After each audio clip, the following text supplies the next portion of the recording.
Hola, iniciamos este viaje por la epistemología, la rama de la filosofía que estudia el conocimiento, especialmente el conocimiento científico. Se diferencia de la noceología que aborda el conocimiento en general. Desde siempre, los humanos deseamos saber y esta inquietud nos lleva a definir qué y cómo conocemos. La epistemología ha evolucionado con la historia, desde la distinción platónica entre el saber científico y la opinión hasta las transformaciones impulsadas por la ciencia moderna y el giro lingüístico. A lo largo del tiempo se han planteado diversas preguntas sobre el ser y el saber, pasando del realismo, que afirma la existencia independiente del pensamiento, al idealismo, que centra el conocimiento en el sujeto y el pensamiento.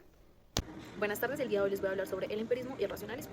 El empirismo, representado por Luke, Berkeley y David Hume, sostiene que todo conocimiento proviene de la experiencia sensorial. Luke introduce la idea de que nuestras ideas derivan de la sensación y la reflexión. Berkeley niega la existencia de la materia y afirma que las cosas dependen de la percepción.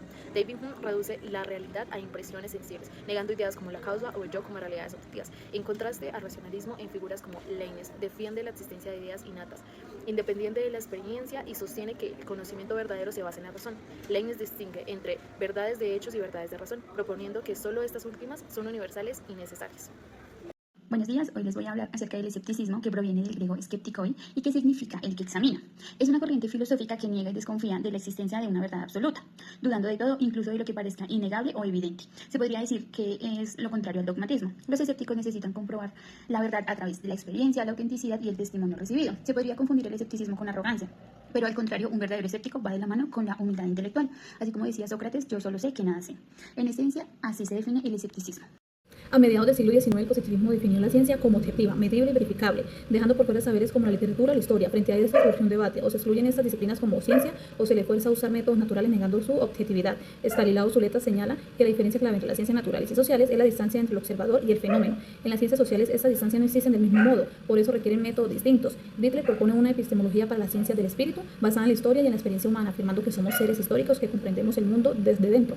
Popper, por su parte, plantea tres mundos: el natural, objetivo y medible; el social, lleno de significados, interpretaciones y valores; el subjeto, donde se crean ideas, artes y filosofía. El conocimiento surge de la interpretación de estos tres mundos, reconociendo que en la realidad no es solo material, sino también historia, social y simbólica. En el escenario 5 encontramos dos grandes conceptos. El primero de ellos es el materialismo económico, en el cual Karl Marx habla de una forma de entender la historia y la sociedad a través de lo material. ¿Qué quiere decir esto? A través de las necesidades humanas, como puede ser lo que producimos y lo que trabajamos. El segundo gran concepto que encontramos es la crítica al positivismo. El positivismo es una corriente de pensamiento desarrollada por Augusto Comte en el siglo XIX, en el cual se creía únicamente de lo que podemos percibir a través de nuestros sentidos y de lo que podemos comprobar. Esto incluso ayuda a desarrollar ciencias como las ciencias naturales, mas no es útil para las ciencias sociales, puesto de que las relaciones humanas están llenas de complejidades. En los escenarios 6, 7 y 8 hablaré de la evolución del pensamiento científico y sus aspectos más relevantes. El empirismo lógico surgió con el Círculo de Viena y figuras como Rudolf Carnap buscaron eliminar la metafísica y establecer la supremacía del lenguaje científico. Luego, el atomismo lógico, en su primer Wittgenstein, en el Tractatus, nos propuso que la teoría del lenguaje refleja la estructura del mundo, evidenciando los límites del pensamiento científico. Más adelante, Wittgenstein dio un giro radical en sus investigaciones filosóficas. Nos habla de los juegos del lenguaje. Expone que las palabras no vienen de referentes fijos, sino de su uso práctico. Es decir, la cultura y el contexto definen su sentido.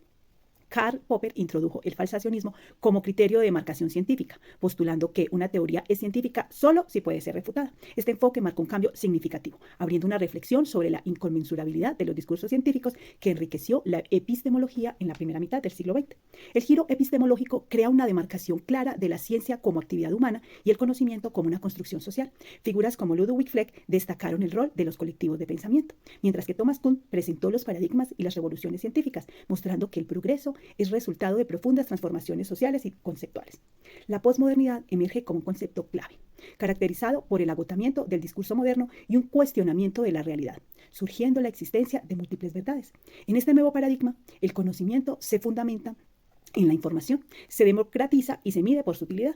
Además, la crisis de los metarrelatos implica que las narrativas son ahora locales y contextuales. Como consecuencia de la posmodernidad, la globalización ha redefinido el rol del Estado-nación en las ciencias sociales. Ante un mundo con múltiples verdades, el desafío de los científicos sociales es fomentar el conocimiento de las posturas ajenas y abandonar la búsqueda de una verdad única, promoviendo espacios de diálogo y comprensión en un entorno cada vez más globalizado.